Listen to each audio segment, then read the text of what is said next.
Sejarah singkat pernikahan Nabi Muhammad Sallallahu Alaihi Wasallam. Nabi Muhammad lahir di kota Mekah, sebuah daerah di bagian tengah Jazirah Arab yang merupakan salah satu tempat yang paling terbelakang pada saat itu. Terlahirlah dalam suasana masyarakat jahiliyah, yaitu masyarakat dalam keadaan kebodohan.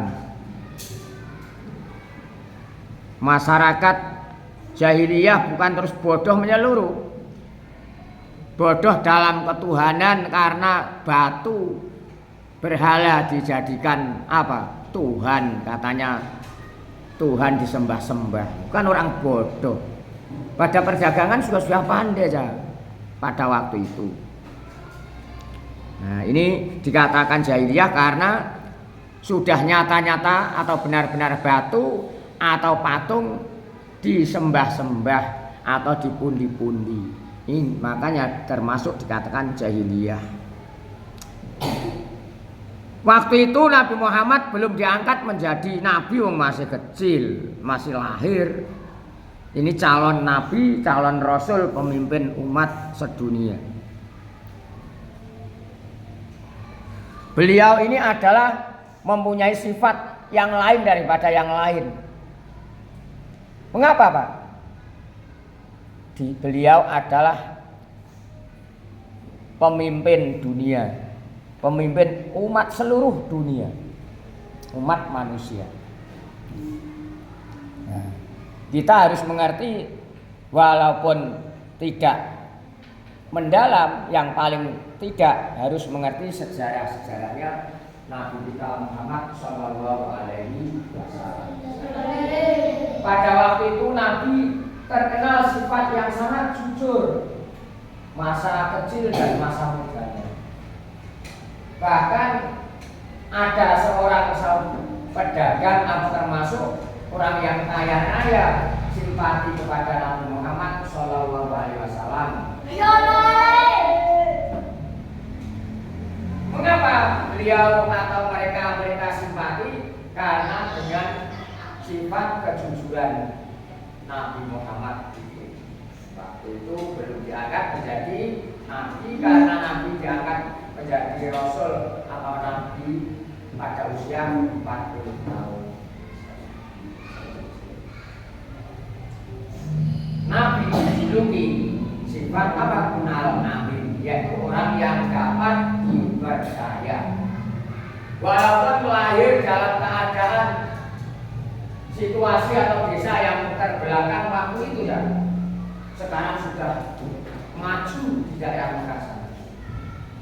Pada waktu itu termasuk daerah yang terbelakang, tapi karena Allah Subhanahu Wa Taala mengangkat derajatnya siapa?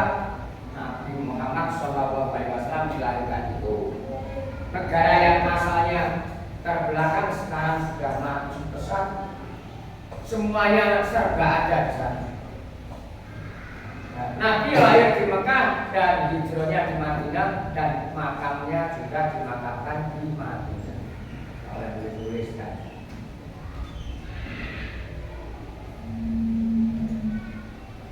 Nabi Muhammad jerih payah atau perjuangan selama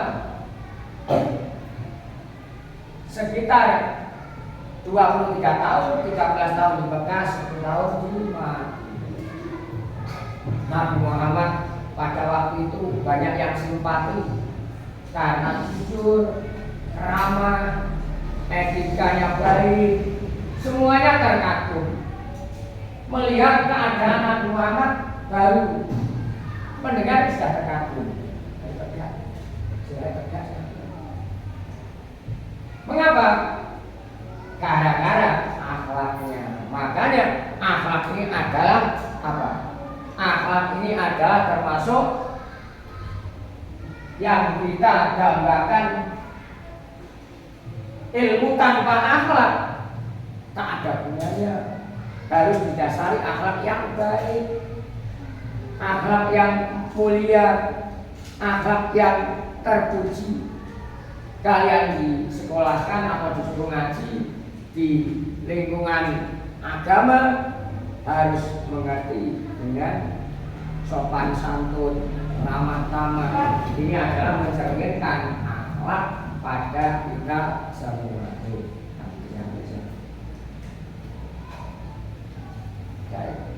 Nabi Muhammad ini termasuk suri tauladan atau contoh kita semua. Kita harus mau mencontoh kepada beliau. Beliau adalah Nabi kita, pemimpin dunia. Besok di orang sedunia yang memimpin itu Nabi Muhammad. Ya, Nabi Muhammad dilahirkan di Mekah, dilahirkan pada akhir zaman, tapi beliau adalah merupakan pemimpin umat manusia sedunia. Kejujuran dan kesederhanaannya membuat orang janda saudagar yang bernama siapa? Khadijah mempercayakan barang dagangannya kepada beliau. Seiring dengan berjalannya waktu, Khadijah dan Muhammad pun akhirnya menikah. Pada saat itu Khadijah sudah berusia atau berumur 40 tahun. Siti Khadijah berusia 40 tahun, sedangkan Muhammad baru berusia 25 tahun dan keadaan atau kondisi Nabi Muhammad jejaka. Siti Khadijah janda. Selama Nabi Muhammad Shallallahu Alaihi Wasallam berdagang sama pamannya, Nabi Muhammad banyak mendapatkan ilmu dalam berniaga. Sifatnya yang jujur dan mulia menjadikan orang lain percaya dan mengajak untuk bekerja sama dalam bekerja atau dalam perdagangan. Salah satu orang yang simpati adalah diantaranya siapa? Siti Khadijah. Siti Khadijah adalah seorang saudagar kaya di kota Makkah saat itu dan janda. Khadijah menginginkan Nabi Muhammad Shallallahu Alaihi Wasallam pada usia 25 tahun bekerja padanya dengan menjualkan barang-barang dagangannya ke negara Sam waktu itu.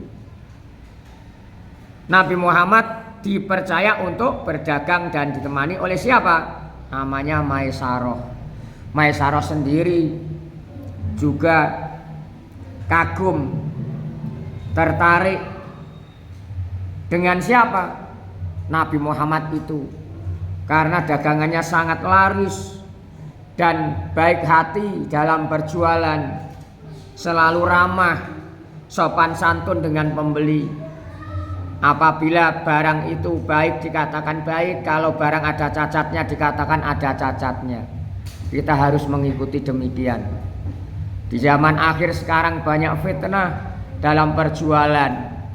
Kadang beli buah misalkan jeruk, milih-milih itu kadang yang dipilih baik tapi yang dimasukkan kadang jelek. Itu ada pedagang yang begini, jangan ditiru. Nah, berdagang yang demikian ini secara jujur kita laksanakan. Jangan menipu. Kalau ada timbangan 1 kilo harus ditetap pas 1 kilo. Jangan dikurangi. Timbangan harus disetel. Nah, ini di zaman akhir banyak penipuan timbangan. 1 kilo nggak ada 1 kilo. Misalkan timbangan kompreng, bagaimana Pak? Kalau timbangan kompreng begini. Ini cucuk sama cucuk setel sama ya. Kalau timbangan kompreng kita harus mengerti. Cucuk sama cucuk harus tahu timbang. Kalau jegrek yang ada omprengnya, misalnya ada ompreng sini, nah ini berarti tidak setel, harus setel. Ini masalah timbangan. Yang kedua masalah takaran. Kalau menakar harus yang pas. Contoh Pak, menakar solar dan air itu lain lagi, minyak tanah sudah lain lagi. Terus oli belum tuntas harus dituangkan yang sampai tuntas begini. Ini harus tahu masalah timbangan. Kalian sebagai umatnya Nabi Muhammad kita semua harus berlaku jujur. Kalau ada yang tidak jujur diingat. mengingatkan dengan yang secara bijak, mengingatkan jangan bahasa yang kasar, diingatkan dengan yang bijak, biar simpati pada kita.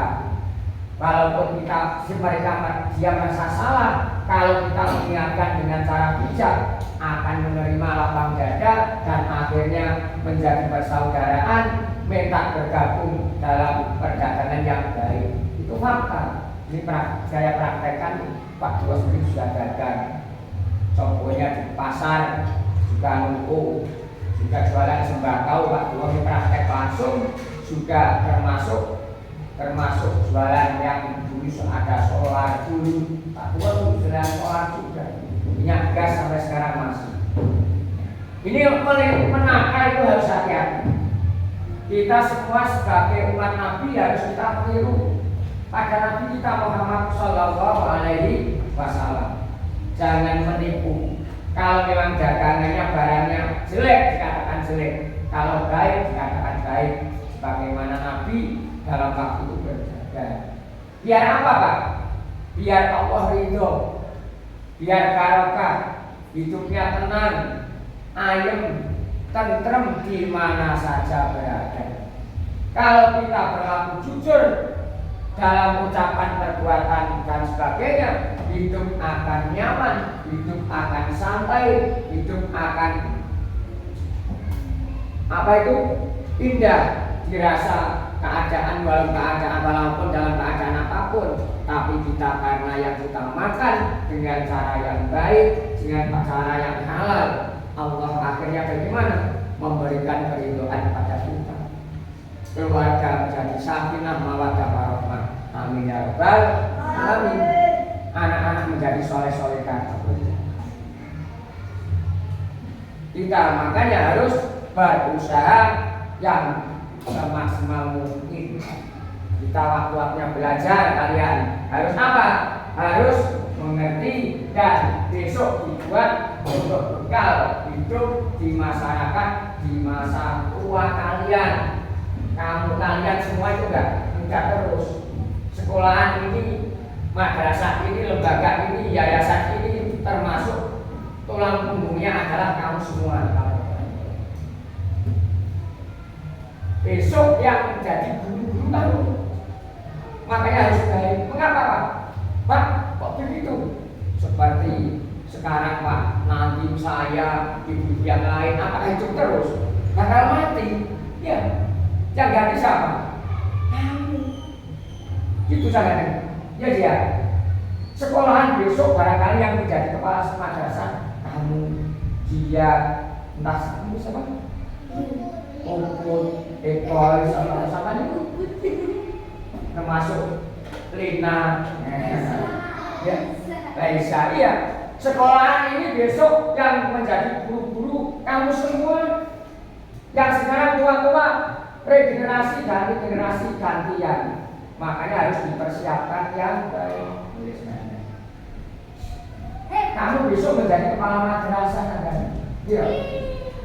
Siapa tahu kamu jadi bupati, jadi menteri, jadi presiden, walaupun perempuan bisa.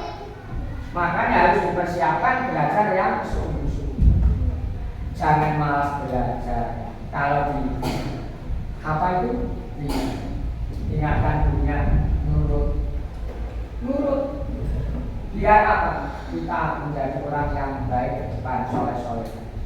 Khairunas anfa'uhum linnas.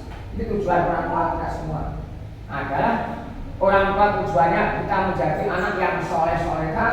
Khairunas anfa'uhum linnas, mendapatkan ridho Allah Subhanahu wa taala. Amin ya rabbal alamin. Ya, makanya kita harus belajar yang sungguh-sungguh. Nah, ini walaupun mempelajari sejarah, saya sempalkan pelajaran yang lain di situ nggak masalah. Biar kita semua mengerti ya, peristiwa tentang perdagangan ini sudah masyhur. Nabi Muhammad waktu itu menjalankan dagangannya Siti Khadijah ditemani oleh Maisarah. Peristiwa tentang cara berdagang Nabi Shallallahu Alaihi Wasallam. Diceritakan Maisarah ke Khadijah, lantas Khadijah tertarik. Waduh, sangat sayang. Ya. Mengapa? Khadijah sayangnya karena apa?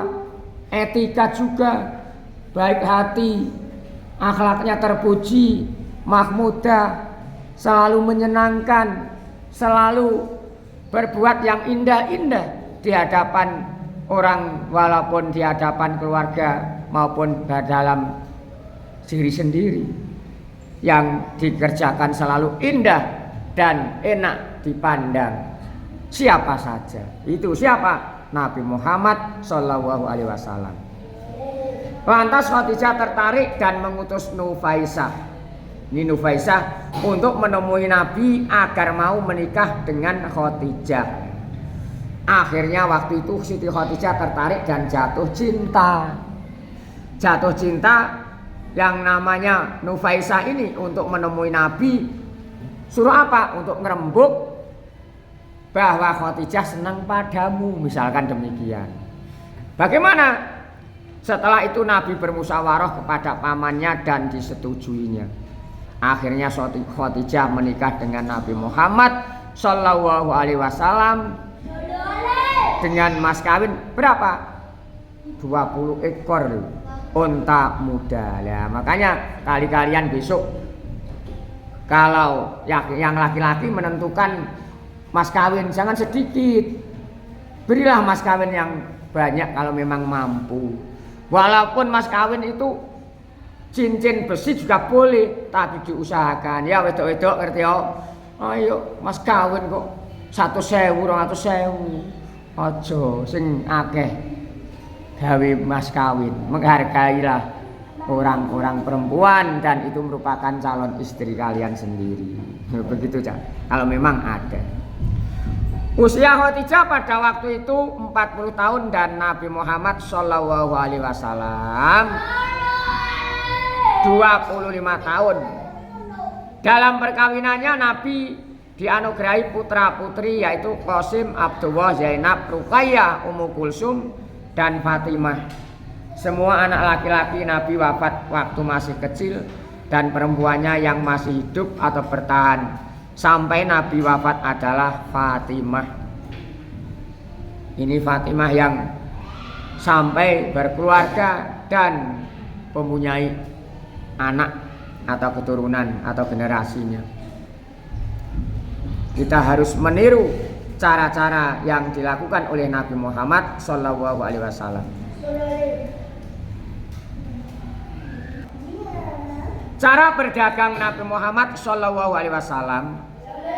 Selama berdagang untuk Khadijah, Nabi Muhammad Shallallahu Alaihi Wasallam mendapatkan keuntungan yang besar dan barokah. Mengapa? Karena jujur, ramah, sopan dengan siapa saja, dengan pembeli ramah tamah, dengan siapa saja ramah tamah, tidak membedakan. Hal ini didapatkan karena selama berdagang Nabi Muhammad sangat tekun, sungguh-sungguh, jujur, ramah dan murah senyum kepada pembeli yang akan datang. Besok kalau kalian berdagang harus demikian, akhlak yang baik, yang ramah. Ojo plerak, plerok, petotok, pecuca, pecucu ya sing apik tuku wedi ya. Takut yang akan membeli, ya. Kalau jualan harus kita pandai-pandai tampakkan akhlak yang baik, murah senyum, yang sopan, ramah tamah. Kita berlatih untuk menjalankan akhlak yang baik. Nabi tidak pernah membohongi pembeli. Tidak pernah bohong. Kalau berjanji ini, kalau memang ada ikatan perjanjian, besok kalau nggak percaya misalkan, kalau jelek sampai rumah, kembalikan sini. Nah gitu garansi. Sekarang zaman akhir itu yo jualan-jualan yang dipilih baik buahnya misalkan kadang-kadang ditukar. Yo ono ngono iku. Ono cah zaman akhir jihad. Nah kadang-kadang Misalkan mangga atau ikan laut yang sudah kelihatan kita semua disuruh milih, belum kejadian harga. Jangan, jadikanlah harga dulu terus memilih biar tidak kecewa. Nah ini di pasar-pasar banyak ini, karena belum mengerti kita harus mengingatkan. Kalau saya berdagang di pasar juga demikian. Nggak boleh nak, tidak boleh begitu. Mengapa? Misalkan begini ya, ini misalkan buku atau buah, jangan. Ini sudah nyatanya terlihatkan semua. Dijadikan harga dulu, terus setelah jadi harga memilih. Jangan memilih dulu harga belakang, nanti ada yang dirugikan karena ada yang menggenjot harga. Kalau memang pedagangnya nggak jujur, nah kalian harus mengerti. Setelah sepakat, bagaimana? Misalkan sekarang musim rambutan atau apa itu Aceh atau biji, sudah kelihatan per kilo berapa, jadikan harga dulu.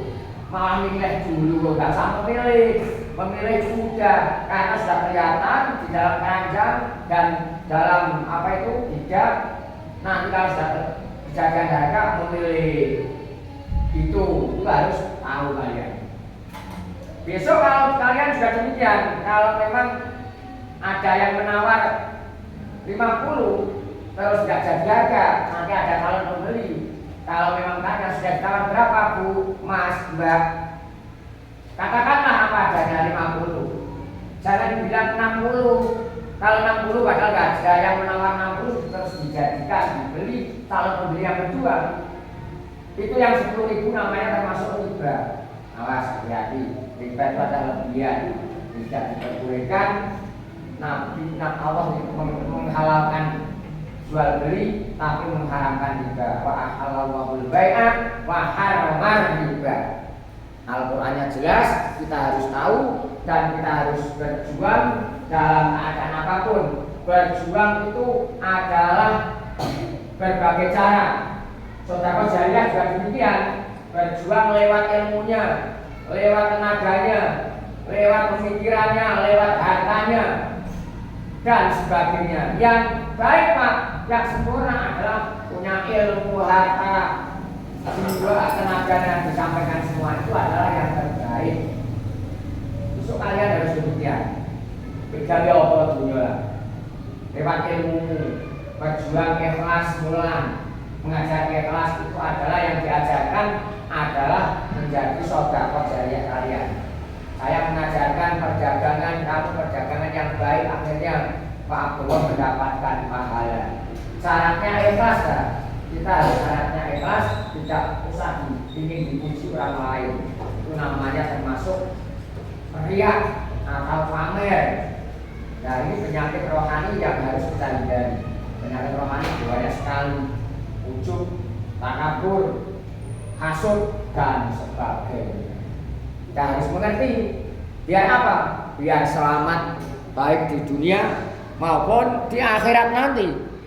Oleh karena itu kita harus giat belajar, terutama dalam mempelajari ilmu agama yaitu tauhid, fikih, dan akhlak serta ilmu-ilmu yang lain. Nabi Muhammad waktu itu kalau ada cacatnya diberitahu pembeli. Jangan ditutup-tutupi. Kalau barang itu cacat, katakanlah cacat. Kalau memang baik, katakanlah baik. Karena apa? Kalau ada yang dirugikan, nggak sah. Apa gelo? Menyesal. Biar perjual belinya sah, harus ikhlas, suka sama suka.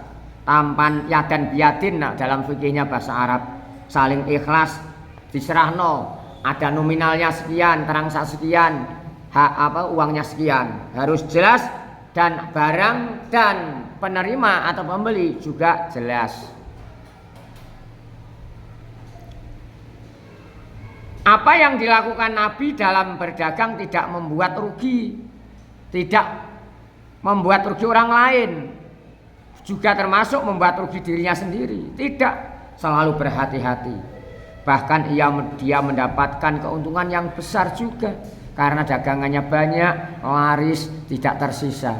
Mengapa? Karena ini didasari dengan akhlak yang baik, kejujuran, ramah tamah, murah senyum kepada siapa saja.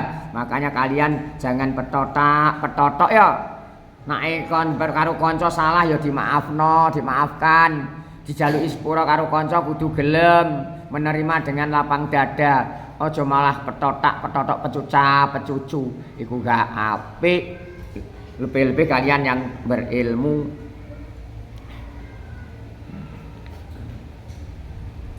Bahkan ia mendapatkan keuntungan yang sangat banyak dan barokah juga. Perdagangan yang dilakukan oleh Nabi, banyak orang yang senang. Banyak pembeli barang yang didagangkan sehingga barang yang dijual Nabi SAW tidak tersisa. Mereka merasa senang karena menjumpai pedagang yang benar-benar jujur. Mereka senang mendapatkan barang yang baik dan tidak tertipu. Tidak tertipu dalam keadaan apapun. Pada usia 35 tahun Nabi sebelum kenabian, ada suatu peristiwa yaitu Makkah dilanda banjir besar hingga meluap ke Baitul Haram waktu itu. Dengan peristiwa itu orang-orang Quraisy sepakat untuk memperbaiki Ka'bah dan yang menjadi arsitek adalah orang Romawi yang bernama Bakum waktu itu kalau enggak salah. Ketika pembangunan sudah sampai di bagian Hajar Aswad, mereka saling berselisih tentang siapa yang meletakkan Hajar Aswad di tempat semula, dan perselisihan ini sampai 5 hari tanpa ada keputusan dan bahkan hampir terjadi pertumpahan darah. Akhirnya Abu Umayyah menawarkan jalan keluar. Siapa yang pertama kali masuk lewat pintu masjid, itulah orang yang memimpin peletakan Hajar Aswad. Jadi waktu itu pernah dilanda banjir, bahkan melanda di sekitar masjid. Dan Ka'bahnya juga diperbaiki. Setelah Nabi waktu itu belum selesai Hajar Aswad, akhirnya siapa yang meletakkan? Ada seorang termasuk Abu Umayyah memberikan sinyal. Yang meletakkan Hajar Aswad adalah orang yang pertama kali masuk masjid. Ternyata orang yang masuk masjid pertama kali siapa tadi? Nabi Muhammad. Tapi Nabi Muhammad tidak mau. Apa itu menonjolkan egoisnya? Tidak mau. Nabi Muhammad dengan secara bijak. Bagaimana? Padahal yang berhak melaksanakan meletakkan Hajar Aswad perbuatan yang mulia ini sepakat orang yang masuk masjid yang pertama kali. Ternyata Nabi Muhammad pertama kali masuk dalam masjid dan Nabi Muhammad berhak menempelkan Hajar Aswad. Tapi Nabi Muhammad waktu itu dengan cara bijak. Dengan cara bijak bagaimana? Semua kabilah bersama-sama. Dengan cara yang bagaimana? Adalah menuangkan surban atau kain, sama-sama menjinjing atau membentangkan kain. Kabilah sudut sama sudut atau pojok sama-sama menenteng. Itu menenteng. Gotong royong, pinter ya. Gotong royong kebersamaan. Itu cerdas ya. Pinter saudara. Gotong royong kebersamaan dalam menjalankan hal. Inilah di antara kebijakan Nabi Muhammad yang sangat hebat, taktik atau politik Nabi Muhammad yang sangat lihai. Dengan keadaan apapun menghadapi orang-orang lawan juga lihai dalam keadaan membuat apa itu taktik atau termasuk ya usaha-usaha dengan cara-cara menurut keadaan yang bisa menarik hati atau jiwa masyarakat. Kita semua harus begitu besok. Kalau di tengah-tengah masyarakat harus bisa menjiwai dalam keadaan apapun. berkumpul dengan orang pemuda harus bisa menjiwai orang pemuda. Berkumpul dengan orang tua harus bisa menjiwai dengan orang tua. Dengan anak-anak harus bisa menjiwai anak-anak. Kita harus tahu ilmu-ilmu yang secara demikian termasuk sosiologi atau keadaan jiwa harus kita tahu, harus kita pelajari sejak dini. Akhirnya bagaimana Nabi Muhammad? Nabi Muhammad bersama-sama meletakkan Hajar Aswad bersama kabilah atau kelompok-kelompok yang lain atau suku-suku yang lain bersatu dijijik bersama di apa? Ditempatkan di sudut Ka'bah. Inilah kebersamaan yang sangat hebat, yang sangat mengenang, yang sangat apa itu mengingatkan kepada semua sahabat. Dan akhirnya bagaimana Nabi Muhammad sangat senang membangun dari segala keadaan lewat akhlak yang mulia, bukan karena menonjolkan ego. Kita jangan menonjolkan ego, harus begini, kalau tidak begini jangan begitu kalian. Harus tetap waspada, harus tetap giat dan tahu diri. Kita harus semata-mata didasari mencari ridho Allah Subhanahu wa ta'ala. Hal yang demikian kita ini harus mempunyai ilmunya. Ojo kotok ya, jangan kotok, jangan keras di tengah-tengah masyarakat. Kalau memang namanya masyarakat banyak, ada yang tidak senang itu wajar, tapi ditanggapi dengan baik, jangan ditanggapi dengan sinis, tanggapilah dengan optimis. Didoakan, kalau kita dibenci orang lain jangan membalas kebencian, doakanlah kepada kebaikan. Misalkan ada yang membenci karena dia tidak mengerti, pandai Pak, ya pandai zaman akhir ini sudah tidak ada orang bodoh. Semua pandai, tapi kan tidak mengerti, kan gitu. Nah, makanya kita harus menjadi anak yang soleh solehah. Anak yang soleh solehah itu pasti pandai, pasti mengerti. Kalau salah mau diingatkan, kalau memang tidak pas diingatkan kepada siapa saja mau. Baik usia di bawahnya tetap menerima lapang dada. Lain dengan orang yang hanya pandai, kotok, salah, nggak mau mengakui kesalahan, nggak tahu diri, nggak bijak. Ini namanya hanya pandai, tapi kan tidak mengerti. Kita ya umat manusia, masyarakat membutuhkan orang yang mengerti, bukan hanya pandai yang mengerti, yang alim soleh-solehah. Bukan arogan, bukan ego, tapi kebersamaan bersama dan untuk kemaslahatan bersama, semata-mata mencari ridho Allah Subhanahu wa ta'ala. Yo, saya ngotot-ngotot gak apa-apa, sampai ngerti, biar ngerti saya ngomong. Ya, saya pinter sampai biar mengerti, menjadi anak yang soleh-solehah, khairun nas anfa'uhum linnas. Amin amin ya robbal alamin. Semoga kita semua mendapatkan ridho Allah apa yang telah kita kerjakan dan apa yang akan kita kerjakan. Amin. Ya, sifat-sifat Nabi Muhammad mempunyai kelebihan dibanding dengan manusia biasanya. Namanya Rasul, namanya Nabi. Sifatnya juga mempunyai kelebihan tersendiri. Termasuk apa? Siddiq, amanah, tabligh, fatonah. Wajib dimiliki. Keempat-empatnya itu diantaranya adalah dimiliki para Rasul dan Nabi juga. Beliau sebagai orang yang unggul, pandai, alim, alamah, soleh, terpelihara dari hal-hal yang buruk atau tidak baik. Perkataannya lembut, akhlaknya utama, sopan santun, sifatnya mulia, jujur, terjaga jiwanya, terpuji, kebaikannya paling baik, amalnya tepat janji, paling bisa dipercaya sehingga mendapatkan julukan Al-Amin.